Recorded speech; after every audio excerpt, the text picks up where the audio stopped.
اخترت مراتك صح بنسبه كام في المية؟ ما هي بطيخه يا حمرا يا صفرا.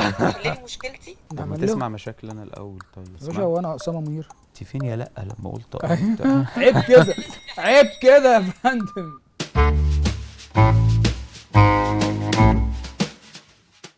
بحس ان الواحد لما يجي يحب بيحتاج حاجات تعبر عن الحب ده، وطبعا الساده الاساتذه ذات المشاعر الجياشه، المغنيين زي استاذ ابراهيم العاشر الوقور الجميل اللي بيبص لي، اللي حاطط رجله على رجله وقاعد بوزيشن، هو بياخد، هو موديلنج دلوقتي. يعني احنا قاعد برضو قاعده سيشن، حلو يعني بتحرجني، عايزني انا اروح قاعد لك كده انا كمان، حلو فاهم، واخد البوزيشن. اوكي انا موافق، كده. انت بدأت بقى، انا موافق. انت اللي بس جيت. بدات بايه؟ تعالى بقى يلا انت منورني في عيب كده، حبيبي. حق ربنا. حبيبي يا وليد. عايزين نبدا بدايه لطيفه كده، وتقول لنا ليه كنت هتضرب دكتور قبل كده؟ اللي كنت هعمل ايه؟ كنت فاكرني اقول لك غني صح؟ لا. هنغني. ليه كنت هتضرب دكتور قبل كده؟ ليه كنت هضرب دكتور قبل من كده؟ غير ما تفكر بقى ولا ترتب الكلام ده. لا خالص والله. كانت لسه اول معرفتي بيه، وهو مش يعني اقول هو كان دكتور سنان يعني، اوكي، ودلوقتي بقى صديقي جدا جدا. بس برضه ما بقاش دكتور سنة. يعني بس كانت دي اول معرفتي بيه، وبعد كده كانت مراتي هي اللي كانت بتعمل ضرسها، اوكي، راح مبوظها، اوبس. داخل بيها سليمه. قامت من على الشيزلونج بتاع العياده، نص وشها مش موجود. تصوركت بقى. هنا بقى انت حطيت الفيشه في الكهرباء بقى، اللي هو انا مسلمها لك سليمه. انت ازاي بتسلمها لي كده؟ هو عايش دلوقتي؟ كويس. شغال كويس ايه كويس دلوقتي؟ يعني هو بيحاول دلوقتي. فتح مستوصف كده صغير. اوكي. لا تمام. طب عايزين نسمع صوتك، تغني لنا حاجه حلوه كده من اكتر حاجه انت بتحبها.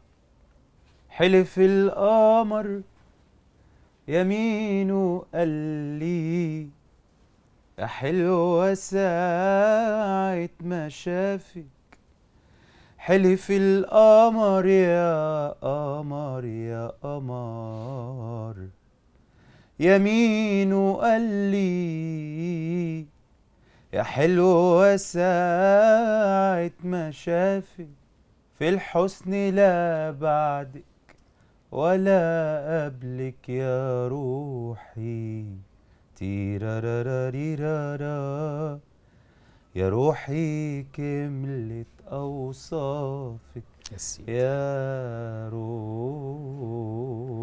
الله، لا نسيب الشاي يا باشا وحياة ربنا. جامد.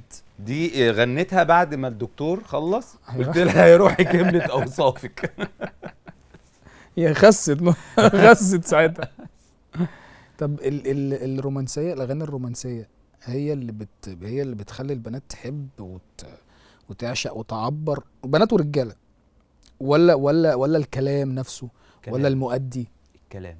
امتى بقى يأثر؟ لو هو حقيقي ولا لو طبعا. هو بس عند فيه قافيه وخلاص؟ لا مش قافية اصلا الكلام. لو كلام حقيقي بيعبر عن لو الكلام لو فيه قافيه ما بقاش، مش الجيل اللي موجود دلوقتي مش زي زمان كانت القافيه ومش عارف ايه، فتحس ان الموضوع في الشعر او بتاع. اوكي. دلوقتي الكلام الحقيقي، الكلام اللي احنا ممكن نقوله دلوقتي انا وانت واحنا قاعدين كده، ده اللي يجيب على طول.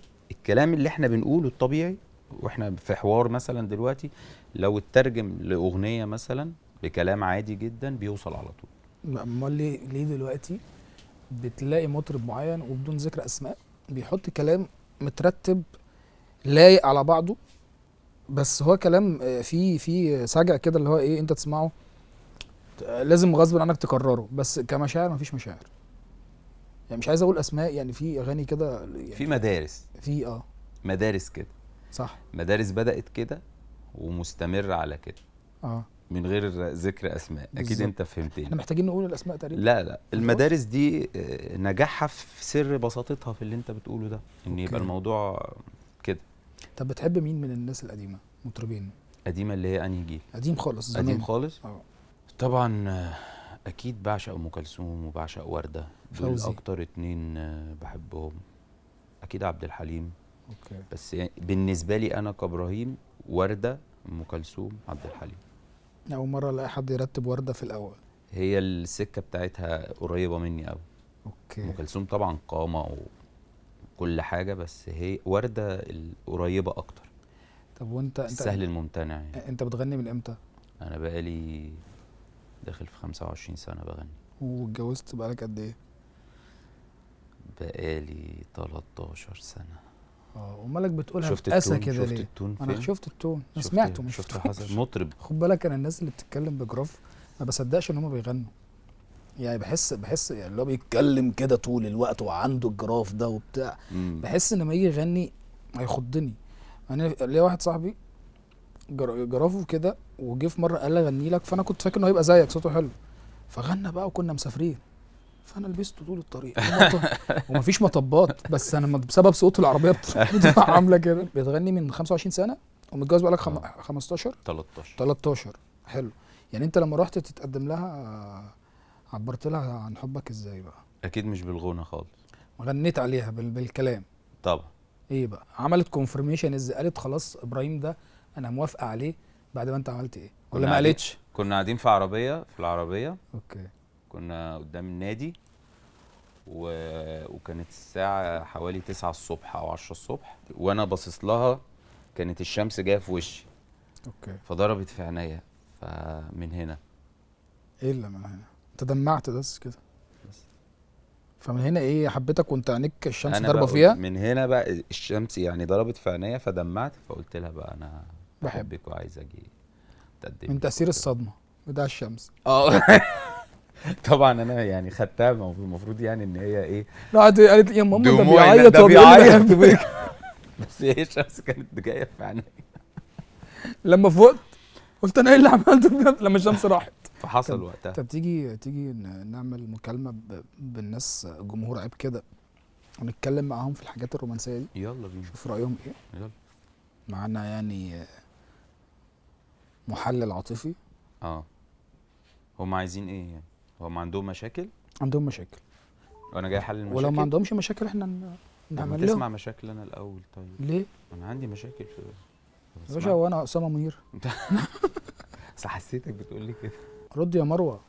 الو. لا ما تقولش ان انتوا البرنامج، اوعى تقول لي كده. لا اقول لك كده عيب كده معاكي وليد ابو مش عايز صوره ولا ناس تغمى عليها ولا بتاع، الذنب ده ما بعرفش اشيله. اصلا انت خضتني، لقيت حد يقول لي مروه طب قولي ان انتوا البرنامج. احنا البرنامج. احنا ايه الاخبار ازيك؟ الحمد لله تمام. انت مرتبطه ولا متخانقه مع جوزك ولا؟ والله بقى مرتبطه ومتخانقه وحاجات كتير قوي. هتحلي لي مشكلتي؟ اسمعها الاول وانا منجم. طب عايز تسمع اي مشكله فيهم؟ عندي مشاكل كتير قوي. تعالي نقفل بالعاليه. اخر مشكله. اخر مشكله كان بسبب فانوس عربيه. فانوس عربيه؟ بسبب فانوس عربيه، ان انا كسرت فانوس العربيه بتاعتي. اوكي. فاتخانقنا بقى خناقه كبيره جدا عشان ازاي انا كسرت فانوس العربيه. اتخانقتي مع مين؟ مع الفانوس يعني ولا مع مين؟ مش فاهم. لا مع اللي انا مرتبطه بيه. مع اللي انت مرتبطه بيه؟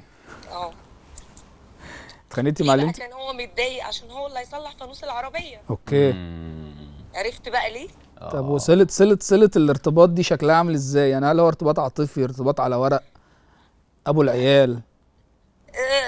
نقول ارتباط على ورق وابو العيال الاثنين. ايه ده؟ مالها في ايه؟ يعني ده قريبي يقرب لك ايه؟ بص انا متوتره جدا عشان ما متوقعش ان انت ممكن تكلمني. انا فاهم، انا الموضوع ده انا فاهمه ايوه كويس بقى. ايوه حط بس خلينا نساعد. احنا اصلا انا معايا استاذ ابراهيم عنده حس عاطفي. عنده مشكله؟ لا ما عندوش مشاكل الراجل، هتمشكليه ليه؟ طب عنده حس عاطفي؟ عنده حس عظيم عاطفي، وعنده اغاني جياشه بيكتبها دايما وهو في الحمام لما بتجيله اللحظه، لان انت عارفه دايما الواحد، ما علينا مش هدخلك في تفاصيل. هو ليه كل المطربين بتحب تغني في الحمام وتكتب في الحمام هقول لك ليه لازم؟ والله يا مروه انا يرد مروة عليك صح؟ مروه يرد والله عليك. يا مروه انا مش من النوع ده خالص، ما بحبش اغني في الحمام ولا بقعد اغني مع نفسي كده خالص. في الدولاب؟ جنب الدولاب. جنب الدولاب ما بين التسريحه والدولاب، فاهم؟ في حته في حمام في كوان كده. بس اول مطرب ما يغنيش في الحمام، دي غريبه دي.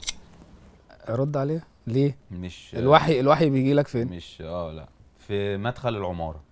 الوحي عشان البواب يعني ولا ايه؟ مش فاهم. يعني لا بحس ان مدخل العماره بقى صدى الصوت ده بتحس ان انت كده في استوديو جدا وانت داخل. لا انا اقدر ارد عليكي على السؤال بتاع ليه الناس بتجي لها افكار حلوه في الحمام. علشان ده 4 حيطان ومساحه صغيره بتخلي التشتيت والذهن يخف خالص. فالواحد بيعرف يركز، التركيز بيزيد قوي جوه في الحمام، لدرجه ان في ناس بتدخل مخصوص عشان تفكر مش عشان الحاجه التانية. والله انا واحده دي منهم، وجهة انا بدخل نظريتك؟ الحمام عشان افكر. ده وجهة رايي، نظريتك يعني ده وجهه نظريتي. وبفكر وما بطلعش باي نتيجه برضو، يعني عادي برضو. طب جربي كده جنب الدولاب عند زي ما استاذ ابراهيم ما ما بين عنديش التسريح مكان والدولاب. جنب الدولاب. طيب احنا معانا فرصه دلوقتي ان انت تقدري تطلبي اي اغنيه انت نفسك فيها، بجد؟ وهو هيغنيها لك دلوقتي. بجد؟ بجد صح؟ ايوه طبعا، تعمل كده؟ لو حافظها اغنيها طبعا. لو حافظها هيغنيها. لو هتخفف من المشاكل في البيت عندك انا تمام جدا، يعني ولو- اكون سبب في لو هتنسيها الفانوس. لو الموضوع ده هيخلص موضوع الفانوس، وانا دي هديه مني ليكوا يعني. والله يعني انا ههديها له يعني. قولي. طب انا بحب الاغاني القديمه عموما، ما بحبش الجديد خالص. طب في اغنيه انت فاكراها، انت واللي مرتبطه بيه على ورق وابو العيال فاكرينها؟ ممكن هو الأستاذ يغنيها ابو لك. ورق ابو العيال يعني. وممكن انا بحب ورده. الله. حافظ؟ ده؟ طب هو حاجه الورده؟ ايه ده؟ حافظ حاجه الورده؟ ما اعرفش انا ايه الكيمياء دي، في ايه؟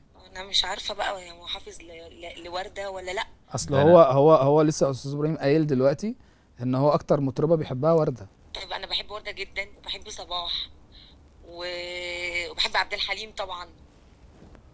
فاي اغاني للناس دي انا تمام جدا. طب اوكي، ماشي. خلاص ماشي. خلاص يا باشا. والفانوس؟ الفانوس خلاص بقى، ما انا بالاغنيه دي هنسيه موضوع الفانوس. طب خلاص ماشي، انا هغني لك يا مروه اغنيه لورده، وتهديها للاستاذ ابو ورق ابو العيال. تمام؟ ابو ورقه. ايوه ايوه، ما انت اللي قلتي استاذ على ورق ولا ابو وتدفعوا ورق له حق علي؟ الفانوس، يعني انتوا تدفعوا له حق. على قولي له بقى دي هديه من البرنامج ان نلطف الدنيا يعني. طيب خلاص، وهتدفعوا له حق الفانوس اللي اتكسر. ليه طب احنا تمام يا ندفع حق مروه. الفانوس؟ مبسوطين ايوه بيكي جدا. هتردوا لي وتدفعوا له حق الفانوس. ليه ندفع حق الفانوس ليه؟ عيب كده، عيب كده يا فندم. خلاص احنا بجد انا مبسوطه ان انت كلمتني جدا جدا جدا. لا هو خالص ولا يهمك. انا بس عايزك النهارده من الفرح تعرفي تنامي عادي، ما توتريش نفسك انت عشان نيتك كويسه. ربنا ييسر لك الدنيا يعني. وكمان استاذ ابراهيم هيغني الاغنيه اللي انت طلبتيها. بجد بجد ماما دعيالك. بوسي ماما. زيا يا عم ابراهيم. ليالينا ليالينا وتاهت بينا ليالينا.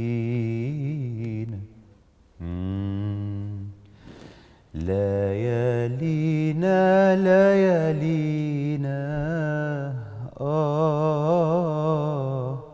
وتاهت بينا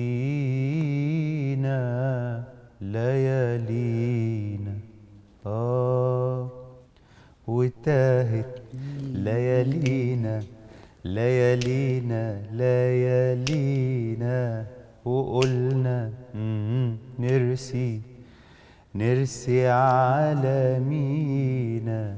مشينا ودينا من غير أهالينا ولا حد بيسأل فينا. مشينا ودينا من غير أهالينا ولا حد بيسأل فينا. وتاري الدنيا غدارة غدارة بترمي كل يوم فينا غدارة. وتاري الدنيا غدارة غدارة بترسي كل يوم فينا غدارة. والله وجيتي علينا يا دنيا، جيتي علينا علينا يا دنيا وجيت كتير على ناس قبلينا. الله الله الله الله الله. فكر اتكلم مروه والله اقول لها انا يعني لو مروه عايزة إيه؟ موضوع الفانوس ده ما اتحلش بعد الموضوع ده، لا يبقى كده في مشاكل اكبر. عند ابو ورق، عند لا ورق ابو العيال، على ورق ابو على العيال. ورق ابو العيال، الاستاذ على ورق ابو ورق ابو العيال. العيال متجوزه فطاطري. على ورق أبو العيال. مش ملاحظ ان في حاجه فنيه في المكان في الديكور؟ في حاجه كده بتشع كاريزما. اول ما قعدت حسيت بكده. ايه؟ قول عارف، لي انت، قول لي. انا اقول لك، انا قول لي ايه فين. قبل الميلاد يا ريت نبدا من اول القصه. انا عايز اشوف ده الموضوع ده معانا صح؟ معانا اوكي. انا برجع لك ورا، بجيب لك ورا اه خالص. اه انت عارف وانت بتغني مم.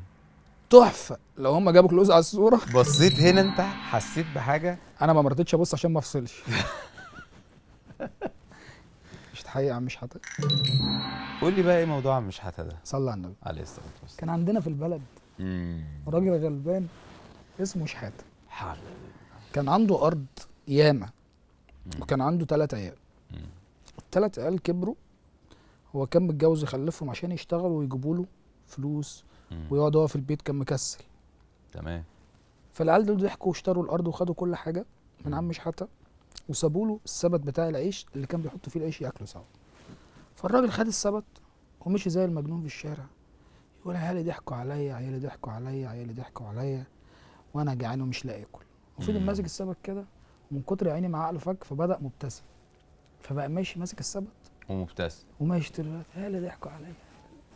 دي راحت. جبت انا عم مش حتى حطيته هنا بعد ما عيالي ضحكوا عليه، قلت له اي حاجه. ماشي يا عم شحاته، اول ما نخلص انا معاك. حط له دلوقتي. انا عارف انا عارف وليد عامل كده ليه. تمام. لو بادجت ولا ايه؟ الدنيا خربانه الله يصلح. انا حاسس بكده، انا بدات احس بكده. تمام. الدنيا يعني جايبين لي استكانه كمان برضو، يعني حتى مش كوبايه شاي. لا خد بالك دي اغلى من التانيه. طيب هقول لك على ارقام تقول لي كم من 10 انت سعيد في حياتك الزوجيه. يعني مثلا اخترت مراتك صح بنسبه كام في الميه؟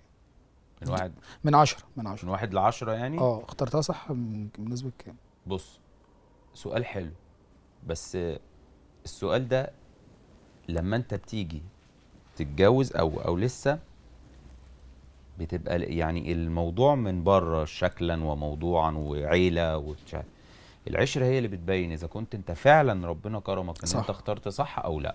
صح انا جدا. الحمد لله 10 من 10. ما شاء الله ما شاء الله. اخترت صح. انت تاخد الحته دي تقطعها وتنزلها لوحدها. دي بقول لك ايه وما تجيبش هديه. المونتاج معانا. ما تجيبش هديه. المونتاج معانا صح. دي هتشيلها في المونتاج. معناش كده ستوري ها، عشان بس نبقى 24 لا ساعة. يعني دي ستوري معانا دي. اوكي دي معانا. انا اه بتكلم في كده. لا والله بجد. بعد العشره والطويله ديت فعلا 10 من 10. انت عارف ان اصعب قرار في الدنيا هو القرار ده. الاختيار طبعا. انا بحس انا اقول لك اصعب قرارين في حياتي. ما هي بطيخه يا حمرا يا صفرا. ملهاش. اصعب قرارين في حياتي، وانت يعني هتتفاجئ من الحاجه التانية، بس هو انا كده يعني. ايه؟ الزوجه والعربيه. ما اعرفش ايه الفكره، بس في الظروف دي انا عشان اشتري عربيه قعدت افكر عمر عشان اجيب مش عربيه. عارف تختار. مش فاهم. مش عارف ومش فاهم ومش حاسس. اللي هو حتى ممكن يبقى في الاخر رسيتها مثلا على 3 اختيارات، بس برضه في الاخر محتار. هم 3 برضه، انا ال3 بحبهم وال3 عايزهم و3 على قد البادجت وقاعده معاك ولسه والله اعلم. بالظبط. فهي يعني يا لبستها يا لبستها. الزوجه بقى تحس يعني مثلا انا عن نفسي ما كنتش حاطط. بتيجي تسال الواحد تقول له ايه مواصفات فتاة احلامك، السؤال الاوفر ده، فيقعد يحط شروط تقريبا لو الجرافيك ديزاينر مش هيعرف يركبها جنب بعضها. لو طلبت من الاي اي يحط الشروط دي هتلاقي بيطلب حاجات كلها حلوه قوي تحط جنب بعض. يقول لك عينها خضراء وشعرها اصفر وتكون جامده وتكون ذكيه وتكون غنيه وتكون من بيت قصد وتكون من مش عارف ايه، في حين ان هو اصلا ممكن ما يكونش عنده ما يساوي المواصفات اللي طالبها دي اصلا. أيوة. يعني وبعدين كل الشروط دي بتنهار تماما اول ما ربنا يرزقك برزقك البنت اللي انت خلاص نصيبك، فتلاقي انت اصلا نصيبك ده ممكن يكون لا شعرها اصفر ولا عينها خضراء بس انت شايفها اجمل واحده في الدنيا، بس انت شايفها اصيله جدا، شايفها ام لاولادك جدا، بالظبط. فتلاقي ان لا ده رزقي على الابو الهبل اللي انا كنت بتخيله في الاول. بتغير اتجاهك وتفكيرك تماما. انا عايز اقول لك ان انا ومراتي احنا اصلا قبل ما نتجوز احنا اصدقاء لمده 7 سنين. اوكي. انا ما شاء الله. بعتبرها صاحبي وهي بتعتبرني صاحبتها. ليه؟ زيرو مشاعر، ليه كده طيب؟ زيرو. يعني انت فاهم الموضوع، العلاقه اوكي. او جت ازاي يعني. في- يعني في- هي كانت مثلا، يعني هي انا عرفتها عن طريق انتيمي، واحد صاحبي كانت هي معاه في الجامعه، فانا كنت بروح لصاحبي ده فتعرفت عليها من الجامعه، فاحنا صحاب اوكي. اصدقاء جدا. وانا مفيش اي حاجه اتجاهها او هي اتجاهي. مم. انا بعقب على كلامك انه النصيب في الاخر، فاهم طبعا قصدي؟ طبعا. فاحنا 7 سنين نعرف بعض، وانا كنت بسافر وباجي وبتاع وبروح، وكل 2 3 ممكن يحصل مكالمه بينا، اوكي. لغايه اما جه الوقت اللي ربنا شاور عليه ان دي تبقى من نصيبك. حتى احنا لما بنقعد نفتكر ده مع بعض، ازاي يا جدع، عمرها ما كانت مترتب لها. ازاي يا جدع كنت فين يا لا لما قلت على فكره حاجه عظيمه لما تكون مراتك صاحبتك، لما تكون انتوا صحاب الموضوع بيبقى تعرف. انا مره لعبت لعبه مع مراتي، قلت لها ايه، عايزين لما- نبقى اصحاب. ايوه قلت لها تيجي لما انت نتخانق. متجوز بقالك قد ايه؟ سنه ونص، سنتين، تمام. فمش عارف. قلت لها تعالي نجرب ان احنا نفصل ما بين ان انت مراتي وما بين ان احنا اصحاب. حلو. فخليه يعني عشان لما اتخانق معاكي كمراتي اروح اشتكي لك كصاحبتي. اه قالت لي على فكره انت ممكن تكون بتقول كده بتهزر، بس انا موافقه على الفكره، وده حاجه ناضجه جدا وبتاع. قلت لها خلاص يلا، فاتخانقت معاها وهي مراتي. حلو. وبعدين ايه بقى، رحت اشتكي لصاحبتي، حلو. ثبت لي هي معاها. طبعا طبعا. انا عايزك تقفل لي الحلقه باغنيه حلوه كده. طب ما تعمل كده بحاجه سبيشال، لعيب كده بقى، والله عيب كده فعلا. زيع بقى وصلي على النبي. غلطة حياتي بجد إني آمنت له وقبلته على عيبه اللي كان صعب أقبله. قربت له علشان يعيش وأعيش معاه. عاش هو بيا ومت لما أنا عشت له. زمان قبلت ازاي اعيش مع حد شكله ما حبنيش، واتعب ويجي تعبي على ما فيش، مع قلب ما بيعرفش يحب. انا هعذب نفسي ليه؟ بس كده كفايه عليكم كده تعرف ان النهاردة. دي احلى اغنيه انت غنيتها بالنسبه لي يعني في الحلقه. فعلا والله يمكن عشان انت حبيبها او بتاعتك وكده. عشان دي بتاعتي. صح. لا انت كده عشان هي بتاعتي صح. ايوه ايوه حماده هلال طالع من بديهيات. انبسطت معاك يا ايمه والله، حبيبي يا وليد، انبسطت بجد والله. حبيبي ربنا يخليك. عيب كده ولا عادي؟ لا مش عيب كده، آه، بالعكس بالظبط. كده حلو، كده حلو مش عيب خالص. نورتني يا صديقي. ميرسي يا حبيبي.